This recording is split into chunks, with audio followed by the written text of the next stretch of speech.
শিউলিমারিতে প্রায় 1.5 কিলোমিটারের মধ্যে সবাই হিন্দু, তাই না? হ্যাঁ, কি হিন্দু কি না? 90% হিন্দু, 10% হয়তো আমার অন্য বাবারা থাকতে পারে, অন্য ধর্মের বাবারা আছে। কিন্তু সাবধান, একটা কথা জেনে যাবেন, আপনার গ্রামে যদি কোনো অন্য ধর্মের লোক থাকে, তার ধর্ম নষ্ট হোক এটা কিন্তু আপনি করবেন না।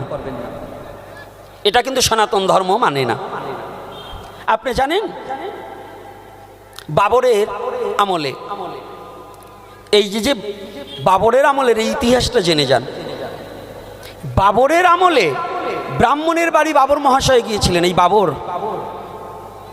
ইনি একজন ইসলাম ধর্ম অনুসারী। এই ব্রাহ্মণের বাড়ি যাওয়ার পরে নামাজের টাইম হয়ে যায়। আমরা সেই সনাতনী বিশ্বাসী, কারো ধর্মকে আঘাত দেওয়ার জন্য নয়, যে সেই ব্রাহ্মণ নিজে তার বারিন্দায় যায় নামাজ পেতে দিয়ে নামাজ পড়বার দিয়েছিল। কথাটা বোঝা গেছে? তো এই জন্য যদি এখানে 10